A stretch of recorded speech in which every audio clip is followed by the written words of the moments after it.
Hello, my dear student. Myself, Mr. Raghavin Sharma, Assistant Professor, ITM GUI, Gwalior.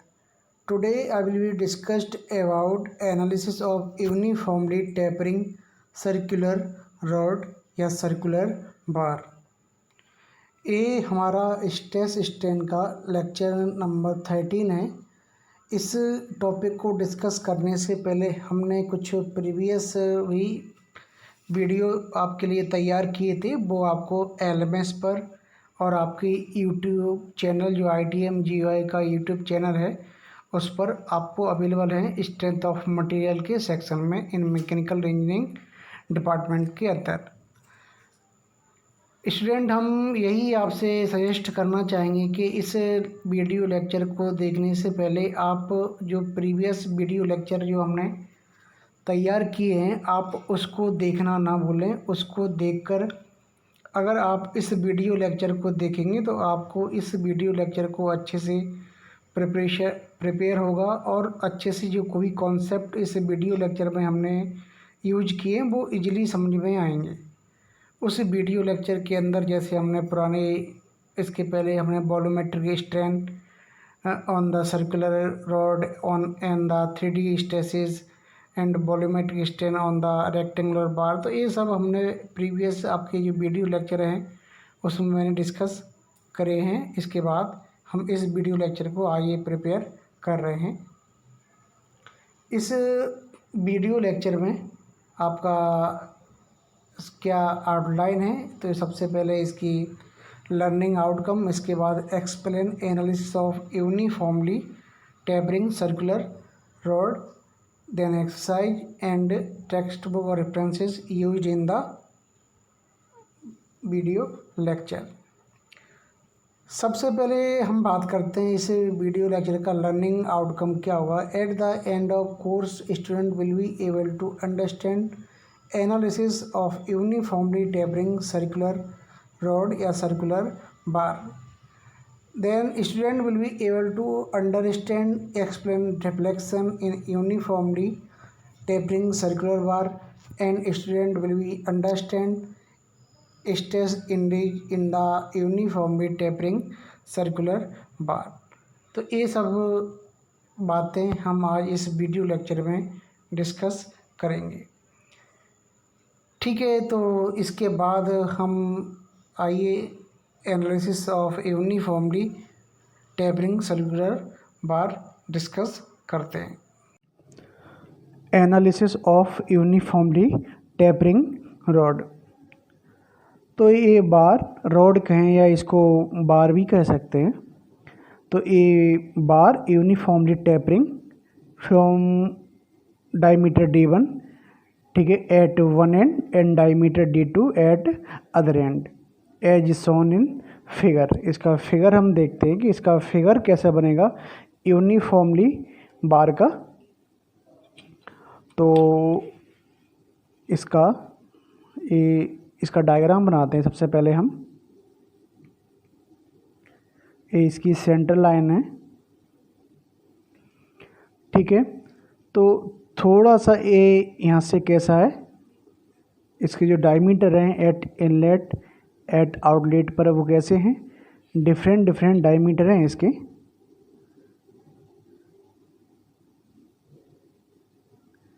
ये इसका diameter D1 है और ये इसका डायमीटर है D2।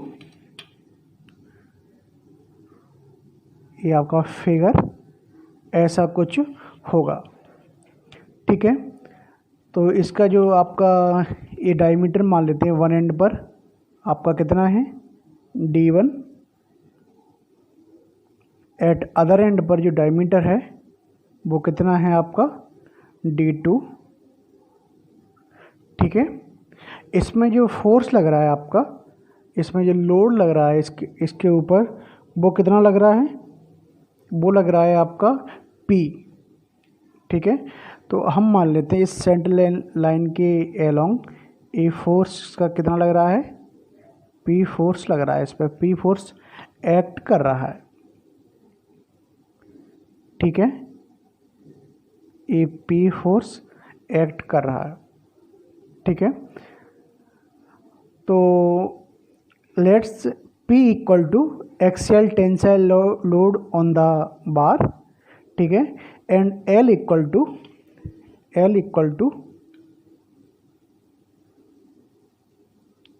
Length of the bar, इसकी लेंथ है L, ठीक है, L है इसकी length, and E equal to आपका यंग मॉडुलस, ठीक है। ये आपका फिगर 1 के रेडी हो गया। अब इसके बाद हम क्या करते हैं, इसके बाद एक स्मॉल स्ट्रिप या small element of length dx, ठीक है, of the bar at a distance from the one end, either या लेफ्ट और राइट, किसी भी साइड से एक छोटा सा आप क्या करो, एक स्मॉल स्ट्रिप कंसिडर कर लो इसमें। तो हम कर लेते हैं एक आपकी स्मॉल स्ट्रिप, हम ये मानते हैं ये बहुत ही स्मॉल है, इसका लेंथ कितना है, इसकी जो थिकनेस है वो कितना है dx है, इसकी जो थिकनेस है वो आपकी कितनी है dx थिकनेस है, और फ्रॉम द आपका ये लेफ्ट हैंड है, लेफ्ट हैंड से कितने पर है x डिस्टेंस पर है, ठीक है। तो ये मैंने मान लिया, ठीक है। तो diameter of the bar B at dx कितना होगा, ठीक है, इस बार का डायमीटर एट dx पर कितना होगा, ठीक है। तो वो हम कैसे निकालते हैं, फ्रॉम द लेफ्ट हैंड, तो the diameter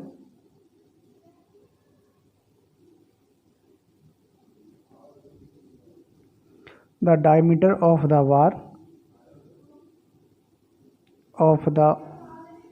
bar B dx, हम इसको मान लेते हैं dx होगा एट ए डिस्टेंस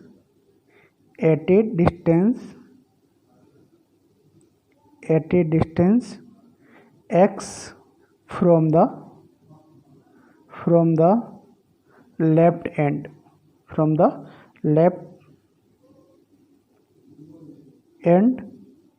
कितना होगा, हम मान लेते हैं dx इक्वल टू ए कितना है इस तरफ वाला आपका d1, तो a इससे कम ही होगा, dx जो होगा d1 से कम ही होगा, ऊपर तो जा नहीं सकता। अगर हम मान लो इधर से मानते तो ये क्या होता, dx d2 से कैसा होता, तो ज़्यादा, तो फिर यहाँ पे d2 प्लस करते, हम इधर से माना है तो हमने इसको d1 से क्या करना पड़ेगा माइनस, और आपका टेपरिंग का फॉर्मूला क्या होता है d1 minus d2 upon l into x, जिस पॉइंट पर या जिस सेक्शन पर आप उसको निकालना चाह रहे हो, ठीक है।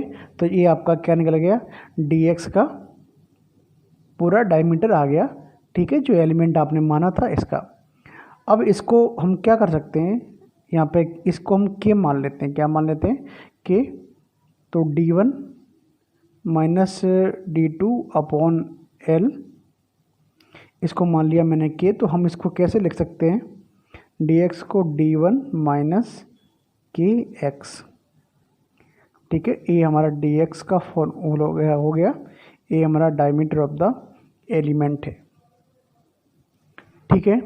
तो ये आपको आ गया समझ में। इसके बाद ये डायमीटर आ गया अगर आपका, तो इसका एरिया कैसे आएगा, तो एरिया ऑफ स्मॉल एलिमेंट, यहाँ पे लिख लेते हैं, area of small element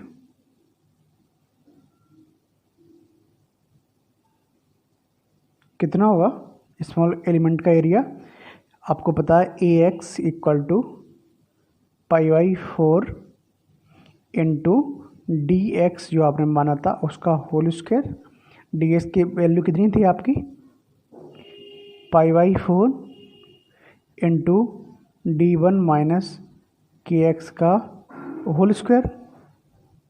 now now stress on the small element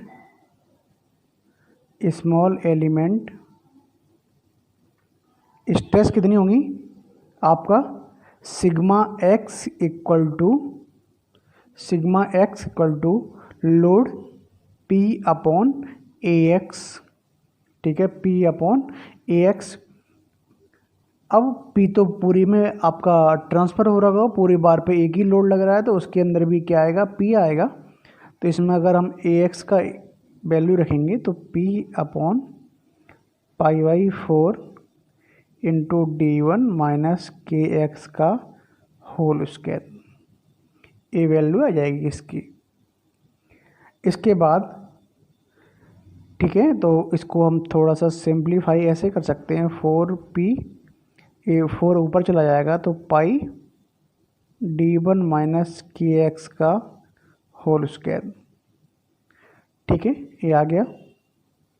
now strain E x in the small element, ठीक है, स्ट्रेन कितनी होगी इसमें लिख देते हैं यहाँ पे, strain in the small element,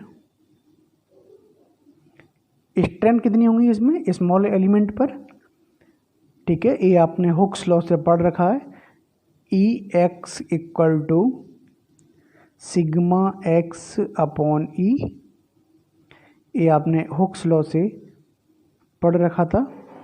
इसको नहीं पढ़ा है तो सिग्मा इक्वल टू, ये आपने रिलेशन पढ़ा था, ये स्ट्रेंथ थी, ये यंग मॉडुलस था, ये आपका स्ट्रेस थी वैल्यू, ठीक है।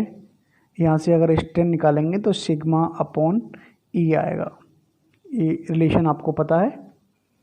इसके बाद हम यहाँ पे स्ट्रेस की वैल्यू यहाँ से पुट कर देते हैं इसमें। अगर हम इसमें स्ट्रेस की वैल्यू इसमें पुट कर दें तो क्या आएगा, इसमें E x equal to 4p upon pi E D one minus K x का होल स्क्वायर आएगा,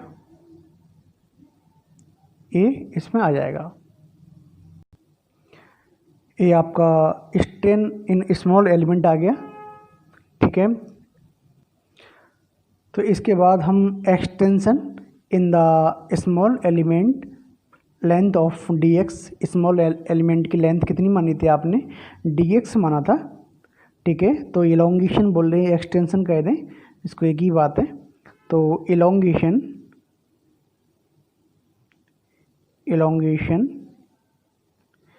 इन small element in the small element कितना आएगा, ठीक है। तो मुझे पता था ये आपका कितना होता है, ये आपका strain change in length upon उसकी ओरिजिनल लेंथ, ठीक है। तो आप इसमें क्या कर सकते हैं, इसमें या ऐसे भी कर सकते हैं, स्ट्रेन इनटू लेंथ, ये इसकी ओरिजिनल लेंथ थी, ठीक है। आपको यहाँ से पता हुआ है कि स्ट्रेन इक्वल टू होता है आपका del L upon L, change in length upon original length, ठीक है, ये आपकी स्ट्रेन है। अगर हमको चेंज इन लेंथ यहाँ से निकालना है तो हम क्या करेंगे, स्ट्रेन का उसकी लेंथ से मल्टीप्लाई कर देंगे, यही मैंने किया। इसकी जो स्ट्रेंथ थी आपकी स्मॉल एलिमेंट की, उसकी लेंथ से मैंने क्या कर दिया, मल्टीप्लाई कर दिया। तो उसमें क्या आ जाएगा आपका elongation in the small element, ठीक है। इसमें स्ट्रेन की वैल्यू यहाँ से हम पुट कर देंगे यहाँ पे। तो स्ट्रेन की वैल्यू क्या आ रही है आपकी, इसमें पुट कर दो, तो 4p upon pi E D one minus K x का whole square into D X, ये आपका क्या आ गया, इलोंगेशन आ गया आपका किसमें, स्मॉल एलिमेंट में, जो आपने स्मॉल एलिमेंट जो आपने रिंग जो मानी थी उसमें। अब हमने क्या करना है कि हमने टोटल एलोंगेशन निकालना है। क्या निकालना है, टोटल एलोंगेशन। तो टोटल एलोंगेशन निकालने के लिए हम क्या करेंगे, टोटल एलोंगेशन निकालने के लिए हम उसको क्या कर देंगे, इसका मल्टीप्लाई कर देंगे। किस में कर देंगे मल्टीप्लाई, इसका मल्टीप्लाई हम कर देंगे इसकी ओवरऑल लेंथ में, 0 से लेके L तक। ठीक है, तो वो हम कैसे करेंगे, तो ये आपका एलोंगेशन मैंने यहाँ पे लिख लिया है इसको आपका। ठीक है, अब इसको अगर हम क्या करें, इसकी ओवरऑल जो लेंथ है 0 से लेके L तक, उसका क्या कर दें, इसका इंटीग्रेशन कर दें, तो वो क्या आएगा, total elongation of the war. ठीक है, by integrating this equation between the 0 to L limit. इसको 0 से L लिमिट तक हम इसको क्या कर दें, इसका इंटीग्रेशन कर दें, तो हमको total elongation of the bar easily find out हो जाएगा। तो टोटल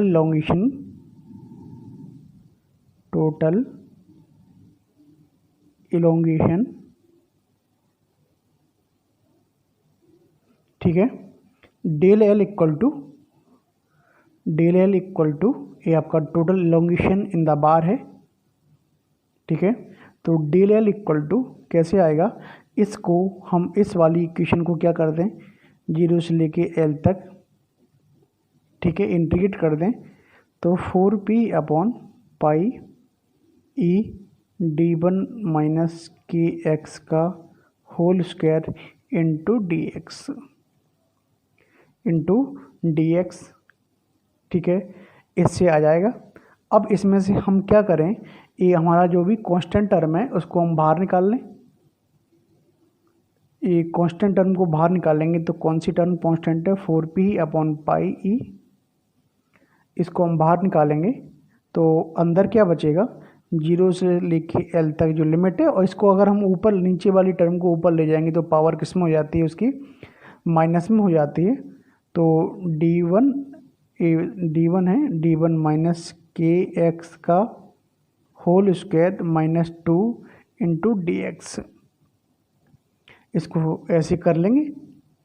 ठीक है, अब इसका हम क्या करते हैं, इसका इंटीग्रेशन करते हैं, किसका, इसका, तो ये x की power n into D x है, तो इसका इजीली हो जाएगा। x की पावर n का क्या होता है, x की पावर n+1/n+1। ठीक है, इंटू जो कांस्टेंट है वो टर्म, आपने इंटीग्रेशन अच्छे से आते हैं, आपने फिजिक्स या उसमें मैथमेटिक्स में पढ़ रखे हैं 12th में, तो इसको हम डायरेक्ट करते हैं। तो इसका ये क्या होगा, इसका होगा आपका,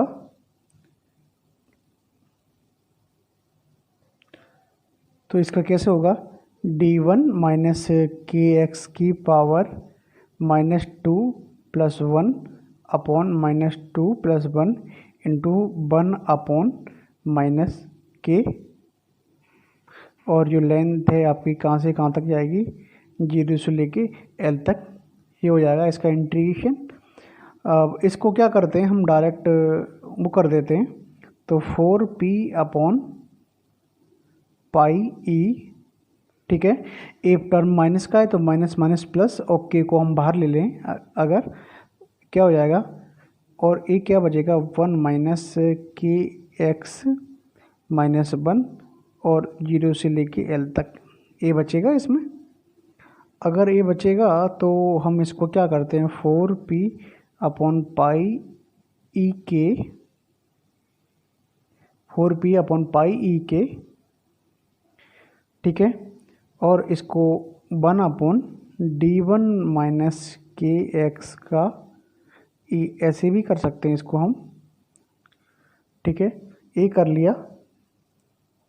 अगर ए आ गया तो आप इसमें लिमिट पुट कर दो, लिमिट पुट करोगे आप तो क्या आएगा, 4p/पाई ई के 1/d1 माइनस के एल माइनस 1/, ये टर्म 0 हो जाएगा तो इधर क्या बचेगा, ओनली d1। ठीक है, तो ये आ गया आपका। अब के की वैल्यू आपने क्या लिखा था वहाँ पे, तो उसके जगह आप रख दो इसको, के की वैल्यू को। अगर इसकी जगह आप के की वैल्यू रखोगे तो इसकी जगह हम के की वैल्यू रखेंगे तो क्या आएगा आपका 4p अपॉन पाई, ठीक है, ई, एंड के की वैल्यू आप रखोगे, के की वैल्यू क्या रखी थी अपने, d1 minus d2 upon L, ए हमने इसकी वैल्यू रख दी, ठीक है, इनटू, अब यहाँ पे भी के की वैल्यू रखो आप, तो वो क्या होगी 1 अपॉन d1 माइनस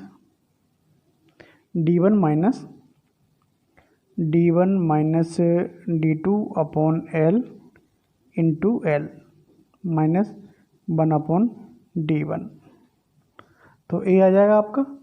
जब ए आएगा तो हम इसको अब क्या करेंगे, डायरेक्ट 4p अपॉन पाई ई, ठीक है, एल को ऊपर ले लो तो यहाँ क्या बचेगा d1 माइनस d2 बचेगा, ठीक है, ए बचेगा। अब इसको एल से एल ये कैंसिल आउट हो जाएगा तो इधर क्या बचेगा, और इस माइनस का अंदर मल्टीप्लाई करेंगे हम तो 1 upon d1 minus d1 plus d2 minus 1 upon d1, ए आ जाएगा आपका इजली। अब इससे ए कैंसिल आउट हो जाएगा तो अब बचेगा क्या अंदर, आपका अंदर बचेगा 4pl अपॉन 4pl पाई ई d1 माइनस d2। अब इसको इधर बचेगा आपका d2 1 अपॉन d1। अब इसको हम क्या करें, हम इसको थोड़ा सा सिंप्लीफाई कर लेते हैं, ऐसे करके सिंपल 1 माइनस ए, इसको ऐसे ही रखेंगे, इसका एलसीएम लेंगे तो 1 minus A sorry d1 minus d2 upon d1 d2 आएगा इसको सॉल्व होके, ठीक है। अगर ये d1 d2 आएगा आपका तो फिर इसमें क्या होगा, एक कैंसिल आउट हो जाएंगे दोनों, ये पूरा टर्म कैंसिल आउट हो जाएगा तो बचेगा क्या, ओनली आपका 4pl पाई ई d1 इंटू d2, ठीक है। ए आपका क्या हो गया, फाइनल डेल आ गया किसका, टेपरिंग जो बार थी, सर्कुलर रॉड या बार, ठीक है। ए हमको याद करना पड़ेगा और ये फॉर्मूला हम न्यूमेरिकल में डायरेक्ट यूज करते हैं, इसको हमको याद करना ही पड़ेगा। ये बहुत इम्पोर्टेंट क्वेश्चन है, बहुत बार पूछा भी जाता है आपसे, ठीक है। तो आइए, जैसा आपको पता है, इसके बाद हम देखते हैं एक्सरसाइज, इसके बेस्ड क्या क्या आपके ऑब्जेक्टिव MCQ बन सकते हैं, उसको अब हम डिस्कस करते हैं। तो ये आपकी प्रैक्टिस एक्सरसाइज है। सबसे पहले इसमें फर्स्ट नंबर का क्वेश्चन हम देखते हैं। A rod of length L and diameter D is subjected to tensile load P, ठीक है, which of the following the sufficient to calculate the resulting change in diameter. तो ये आपसे पूछ रहा है कि कौन सा आपका चेंज इन डायमीटर के लिए कौन सा जो टर्म है वो हम यूज करते हैं इसके अंदर। तो हम उसके लिए दोनों टर्म यूज करते हैं। कौन कौन सी टर्म यूज करते हैं, यंग मॉडुलस और आपका शियर मॉडुलस। इसका जो आंसर होगा वो कौन सा होगा, डी होगा। आपने देखा होगा चेंज इन लेंथ का जो फार्मूला आया था आपका, तो उससे हम ये इसको कैलकुलेट कर सकते हैं। इसके बाद आपका ये सेकंड क्वेश्चन है। सेकंड क्वेश्चन में आपका क्या है कि in term of Poisson's ratio the ratio of Young modulus and to the shear modulus, जो आपने इसका जो रिलेशन था, जो यंग मॉडुलस और शियर मॉडुलस का रिलेशन हमने एक वीडियो लेक्चर में स्पेशल इसी के लिए आपको तैयार किया था, उसमें हम जाके देख सकते हैं। और मैंने आपको याद करने के लिए ही बोला था कि आपको ये याद करना पड़ेगा, नहीं याद नहीं करेंगे, क्योंकि ये हम देख रहे हैं कि हमारा ये क्वेश्चन गेट इसके आया है 2004 में आया है। तो इसको ये इम्पोर्टेंट होता है थोड़ा सा, क्योंकि इस टाइप के न्यूमेरिकल या इस टाइप के जो क्वेश्चन है आपके कॉन्सेप्ट, वो हमारे प्रीवियस ईयर के, जैसे गेट का एग्ज़ाम होता है या सीईएस का एग्ज़ाम होता है, तो उसमें हमको देखने को मिल जाते हैं। तो ये आप देख रहे होंगे, ये गेट से उठाया हुआ क्वेश्चन है, गेट में आ चुका है आपका, और एक दो बार नहीं आया है, ये काफ़ी बार रिपीट हुआ है। तो ये आपको थोड़ा सा याद करना पड़ेगा, और इस टाइप के कॉन्सेप्ट भी काफ़ी बार रिपीट होते रहे हैं। तो इसका मैंने डायरेक्ट जो रिलेशन आपको ड्राइव कराया था, तो क्या था, E = 2G 1+μ। इसका ये डायरेक्ट फार्मूला आपको काफ़ी टाइम में ये हुआ था। तो इसको मैं आप देख सकते हो, ये जी नहीं है, इसको आप यहाँ करने के लिए बैठेंगे तो थोड़ा सा आपका 10 से 15 मिनट ये कंज्यूम करेगा। तो इसलिए आपको याद करना ही ठीक रहेगा।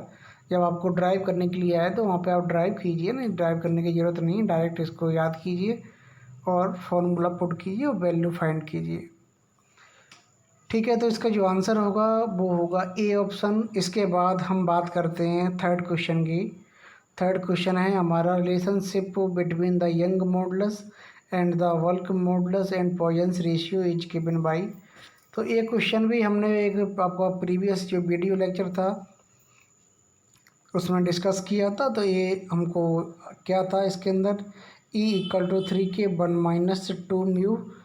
ठीक है, E = 3k1 - 2μ। तो इसका ये भी ऑप्शन था, वो क्या था आपका, ए ऑप्शन था। ये भी हम पिछले प्रीवियस वीडियो में डिराइव कर चुके हैं, relation between the different elastic constant के बीच में। तो ये आप देख सकते हो आपका प्रीवियस वीडियो में कि ये कैसे आपको ड्राइव करके आया है। ठीक है स्टूडेंट, तो आज मैंने ये आपका पूरा लेक्चर डिस्कस किया है, देन इसकी एक्सरसाइज, इसको 1 से 2 बार अगर आप पॉज करके देखेंगे तो ये आपको इजीली ड्राइव कर सकते हैं। इसमें ऐसा कुछ कोई मुझे ऐसी टिपिकल चीज़ नहीं लगी इसमें कि हम इसको ड्राइव नहीं कर पाएंगे। ये हमने कुछ रेफरेंसेस यूज किए हैं इस वीडियो लेक्चर के अंदर। Okay, thank you.